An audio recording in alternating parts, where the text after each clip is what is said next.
And welcome everybody to another episode of Tidal Flooding Talk, brought to you by the New Jersey Coastal Coalition in conjunction with our broadcast partners at Tri-X 57. We are wrapping up the month of September here, and we are with Dan Skeldon. Palma Shiles, like we said last week, could not be here with us this week either, but she will be back with us in October. All is good with her. No worries there. Dan, it's at that time of year where like the sun just isn't working as much. Like I'm out of sun tanning season now, in the later part of September.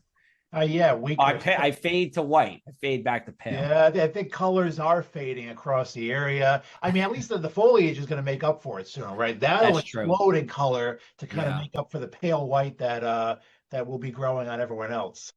Yeah. Somewhere where there isn't much fall foliage is the state of Florida, and that is the key and the genesis for our Tidal Flooding Talk for today. We're very pleased to bring on Amy Wicks, who's the owner and professional engineer for Wicks Consulting Group. I actually wanted to share this with our audience here after I watched the video the Wall Street Journal did on her work in Babcock Ranch, Florida, and we'll talk all about it in the next half hour or so. But first, Amy, late September in Florida, still cooking, right? Hot, humid, getting suntan, maybe a couple burns here and there. Plenty hot. We're still definitely in the 90s. And obviously we're already into the evening and we're in the 80s still. So plenty hot here in Florida and lots of thunderstorms to go around too.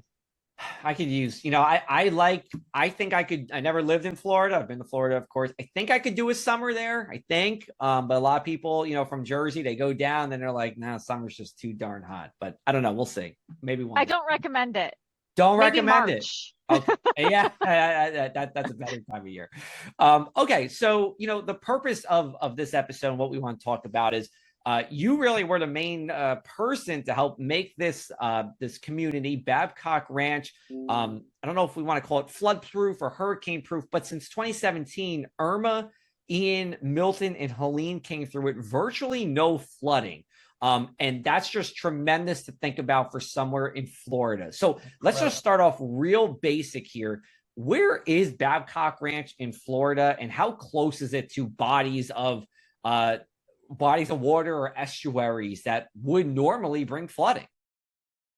So Babcock Ranch is about 20 miles northeast of Fort Myers, Florida. So on the southwest coast along the Gulf Coast.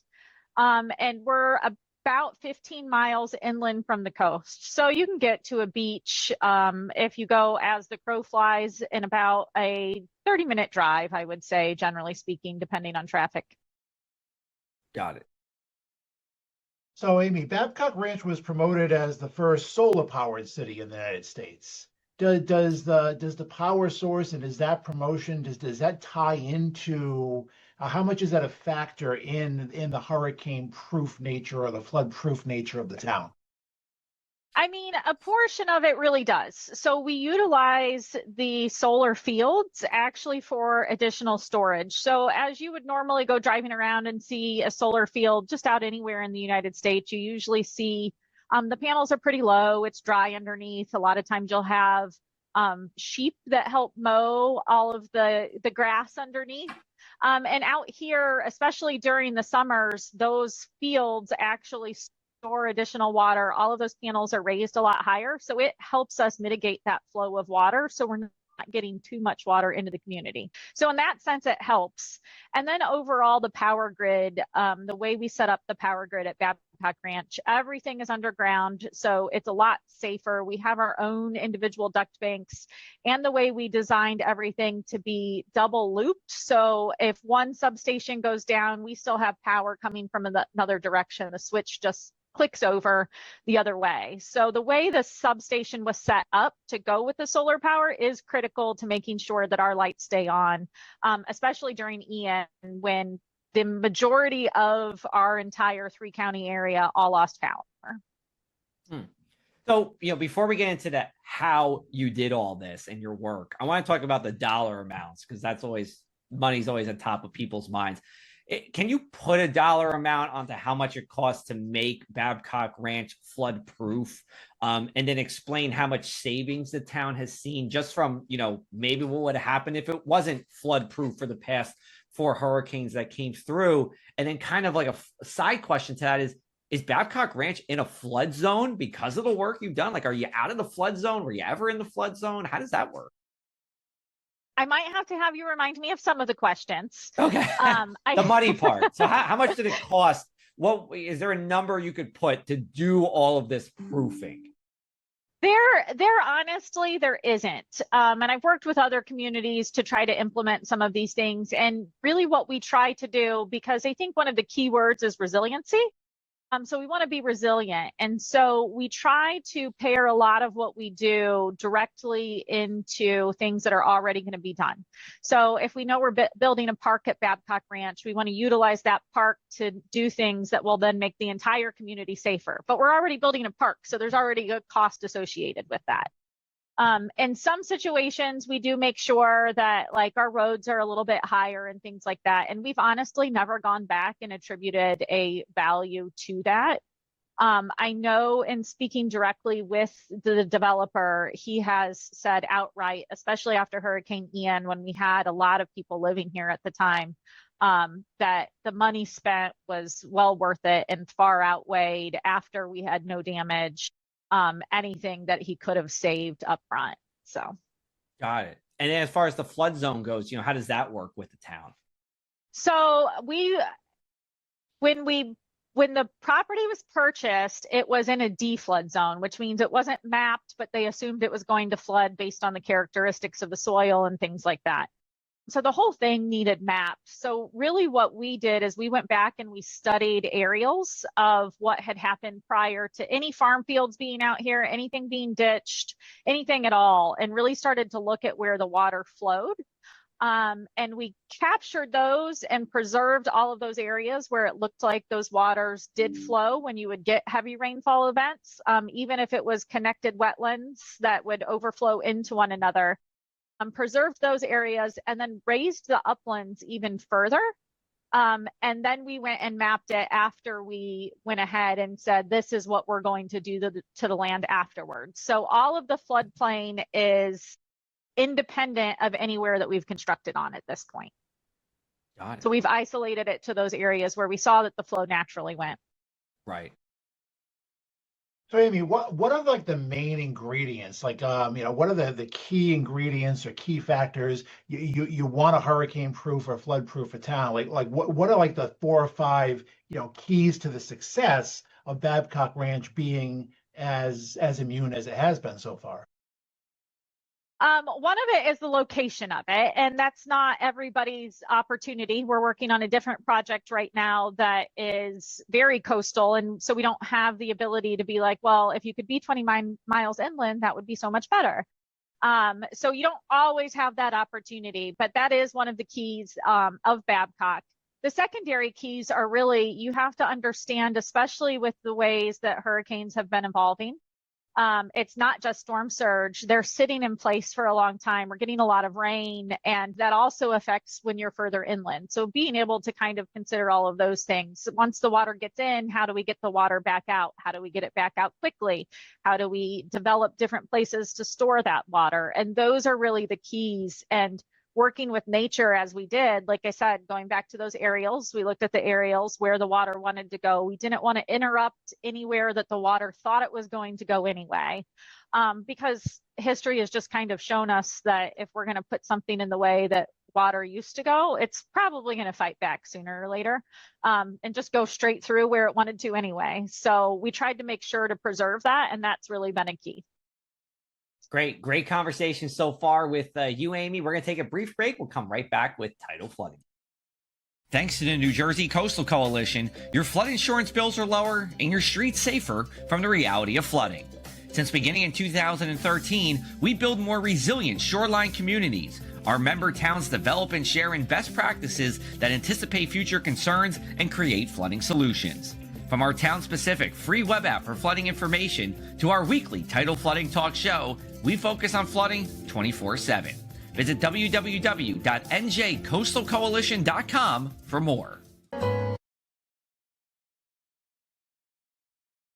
Well, welcome back to this week's Tidal Flooding Talk with my co-host Joe Martucci. I'm Dan Skeldon, joined this week by Amy Wicks, owner and professional engineer of Wicks Consulting Group, talking about the fascinating town of Babcock Ranch in southwestern Florida, right, Amy?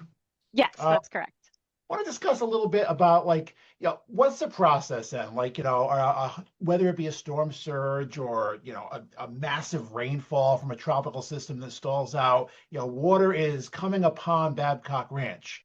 What's the process, and how does the town work to get the water in and out in a quick and efficient fashion to limit or prevent flooding?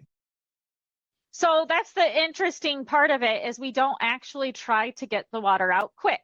The question we actually tried to solve for when we started trying to come up with this was, what do we do if the system breaks down? We understand there's typical design components, and we had to look at those design components. But the question, especially with hurricanes and extreme storm events and things that we don't necessarily know how to plan for because they weren't happening yet when we started doing this 20 years ago, was what's going to break in the system. So it was developing a system that was able to function even if portions of the system broke. We actually hold the water in our land longer to make sure that it can get through to the wetlands that will then act as a sponge and have a lot more storage. So we've slowed down the water actually. In our roads and everything, we understand, especially during a hurricane, when you have a lot of debris, there's a good chance that the inlets could get clogged. We wanted to then utilize the roads to channelize our water, to redirect it around homes to the lake so it doesn't build up in the street and then try to flow through houses. And so it's just very strategic. How do we continue to make sure everything's functioning if something breaks?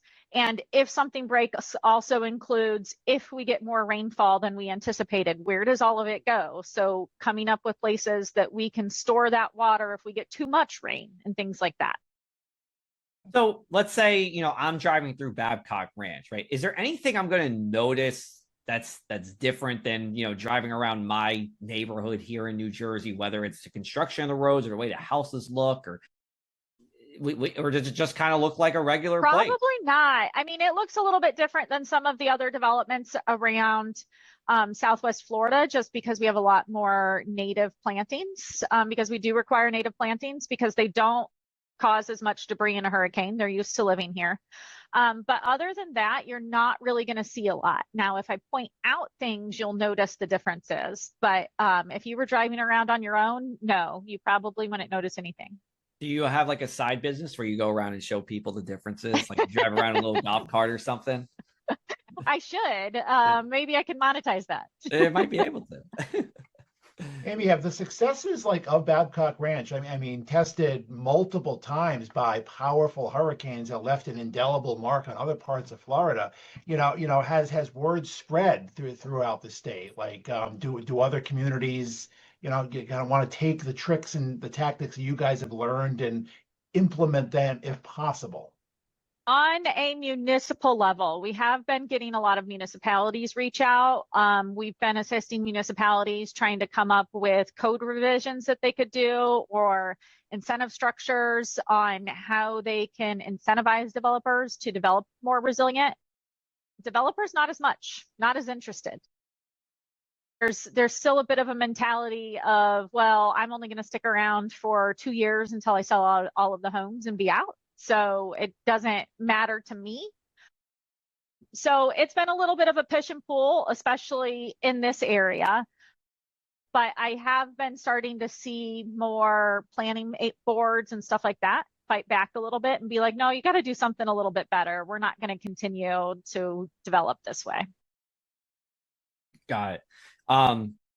One of the things you said specifically in your Wall Street Journal video, and again, I recommend everyone taking a look at it, is that the lakes that you have act like a bowl for water. Could you explain what that means when it comes to stormwater management?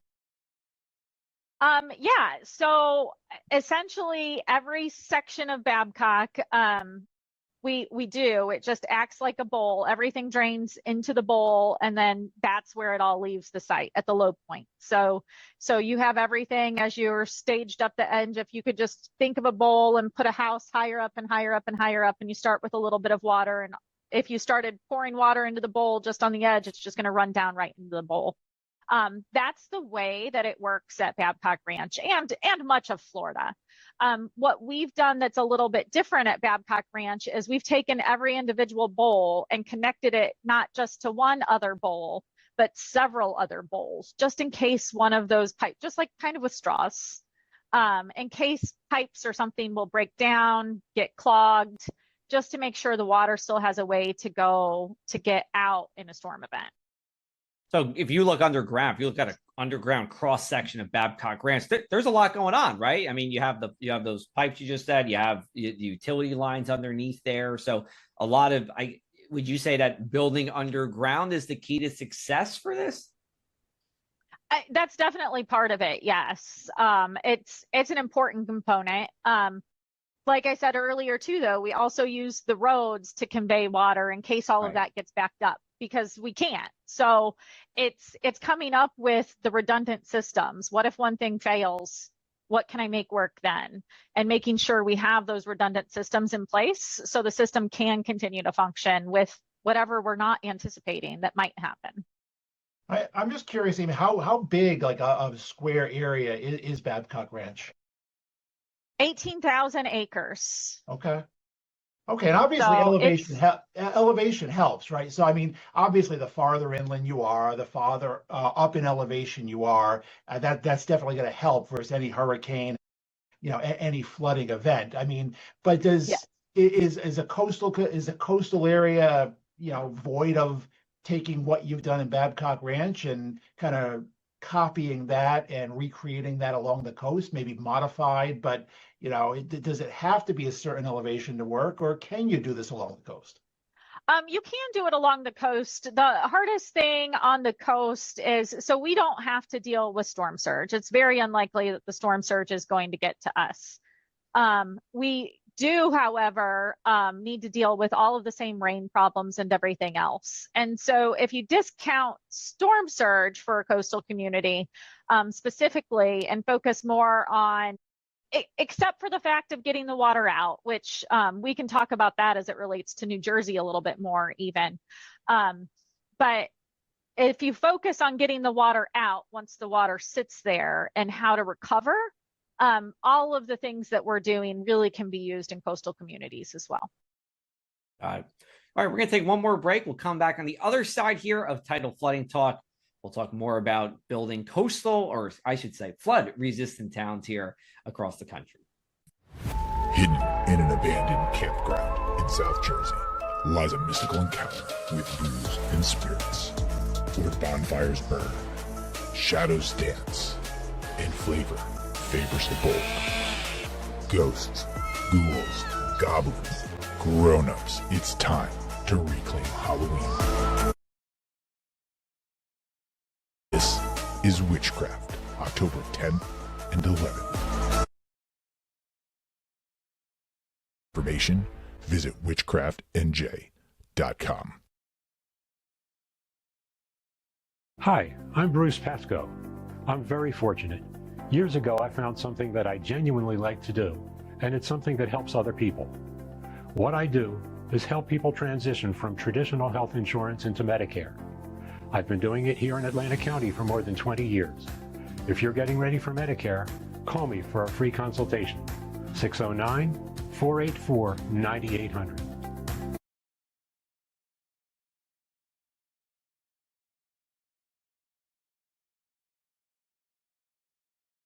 Here at the New Jersey Coastal Coalition would like to remind you that if you have substantial damage, to rebuild smart. If your home has been substantially damaged by a flood, special rules may apply before you can rebuild. Reach out to your local building department for guidance. Rebuilding stronger helps protect your future. That's something, Amy, I'm sure you know a lot about. So I want to ask you this. So, you have done obviously tremendous work here in Florida. You built a flood or hurricane-proof town, but from what I read, you're born in Indiana. So what got you interested in flooding resiliency and tropical weather? Well, that's a really interesting question. I had an amazing professor at Rose-Hulman, Dr. Hotalon. Hopefully he gets to watch this. who convinced me that I was going to love hydraulics and hydrology. And I told him he was wrong, and he wasn't. And so that really spurred my passion for hydraulics and hydrology. And I was fortunate enough early in my career to meet Sid Kitson, who's the developer of Babcock Ranch, who was super passionate about making a sustainable community back before people thought sustainability was a thing. And super passionate about making it resilient and storm safe and having great water quality and a great place to live, and really spurred my passion to kind of be like, okay, this is a nut I can crack. Let's solve it and let's go for it. So those two people really had a huge input in what kind of came out of it, and couldn't have done it without them. But that's how I ended up here. How long did it create? How long did it take to, you know, from concept to final product to create the town of Babcock Ranch? We're still doing it. We actually call it a living laboratory. We're continuing to expand and change what we're doing on a daily basis. Just had a conversation with, like I said, Sid Kitson, the developer, last week about, hey, rainfall's getting more intense. I think I want to use a different type of inlets that can take on a little bit more water a little bit faster, just because of the intensity of rainfalls we're seeing now that we weren't seeing 10 years ago or 20 years ago when we started design. So let me ask you this, and we kind of touched on it a little bit. Like, what about a town that's already developed, right? So you said that you have a place, you know, obviously Babcock Ranch, a place in Georgia that you're working with, but what can you do as part of Wix Consulting Group? Like, can you bring some of these concepts to make it a hurricane or a flood-proof town, as we're calling it, to places that are already developed? 100%. The most opportunity, honestly, and unfortunately, is right after there is a hurricane event, because there's a lot more chance to rebuild and kind of change that infrastructure.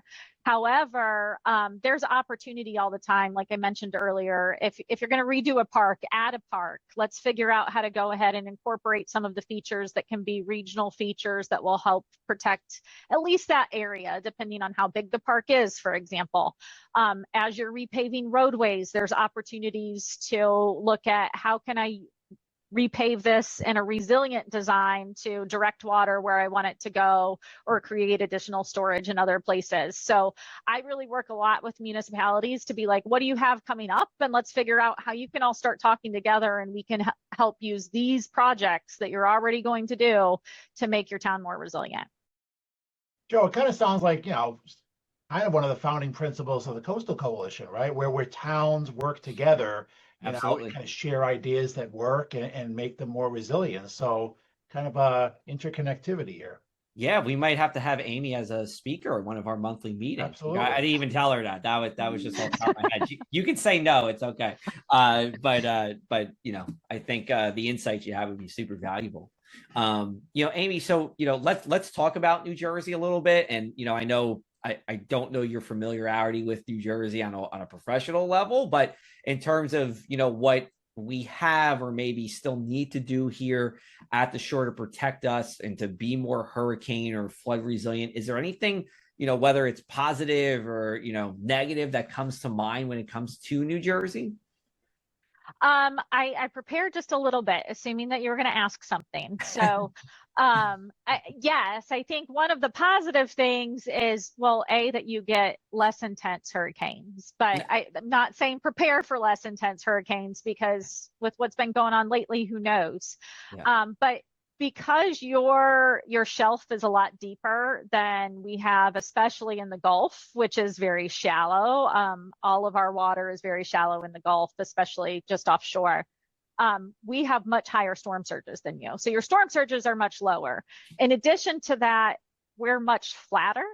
And so storm surge can push much further inland in Florida than it can in coastal New Jersey. So you're already very protected for the most part. There's a lot of areas that aren't protected, but overall, a hurricane is going to be less catastrophic given the exact same circumstances in Florida and New Jersey, just because it can't push as far if it was the exact same hurricane, which is something that is very good and has you in great shape. On the flip side of that, you're much more developed than most areas in Florida. So once that water gets in, there's not a lot of good ways for it to get out. And that's where I said you can kind of work with different opportunities. When it's repaving roads, you got to figure out how to get the water back out quickly. Recovery is as important, and being able to get back to normal is as important as rebuilding infrastructure to kind of protect yourself up front. Dan, what she said about New Jersey and the storm surge reminds me of our Dr. Hal Needham, Hurricane Hal, saying that New Jersey will never have, one of the biggest storm surges in the United States just because of everything you said there, Amy. So do you know Hurricane Hal? Are you familiar with him? No, I'm not at all. He is the storm surge king of the world. Yeah, he knows that the highest storm surge in, every state, all across the country, and then some. Fascinating guy. Yeah, absolutely. We had him on a couple of weeks ago. All right, so we got about 3 minutes left. We're going to end our episode as we do every week with the one thing we can't stop talking about, tidal flooding or otherwise. And we're going to start off with you again for a second week in a row. Okay. Well, as we enter into October, my favorite time of the year. Leaves starting to turn, so foliage, number one, and apple picking. And then also sports-wise, you got the baseball playoffs, you got the NFL season. I'm just so excited. Now, that's, pending that the hurricane season stays quiet. We learned from Sandy, it goes right through October, and especially for you, Amy, into Florida, even through November as well. But pending the tropics behave themselves, favorite time of the year for me coming up. Can't wait.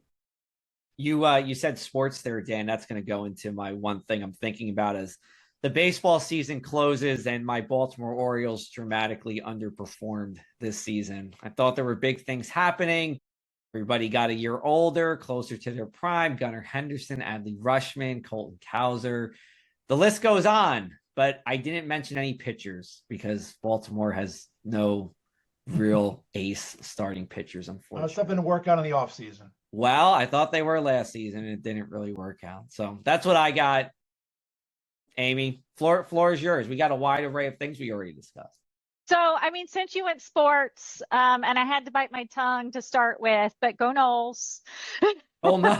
Okay. We got a good year this year, finally. Not That's like right. last year. What I wanted to say, just kind of in closing, because I think it's so important. I really do. We're going to develop and continue to develop the coast. People love living on the coast. We're going to continue to see storms get worse, hurricanes get worse, storms get more intense. It's something that's already a pattern. You can see it statistically in data.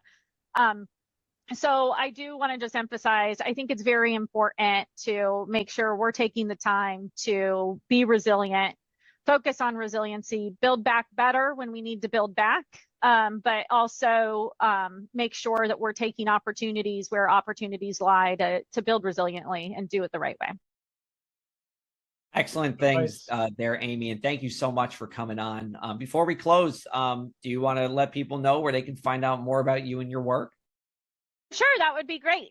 You can go to our website at www.wicks, W-I-C-K-S, C for consulting, and G for group. So www.wickscg.com. Excellent. Yeah, everyone, please check out the website. I've been on there already, and it's a cool website to check out and see the work that she's done. We will wrap it up for this week's episode of Tidal Flooding Talk. We'll be back with you next Tuesday with a new episode. Of course, you can watch episodes anytime, anywhere on our YouTube channels and our social media pages as well. For Amy Wicks and Dan Skeldon, I'm Joe Martucci. See you next time.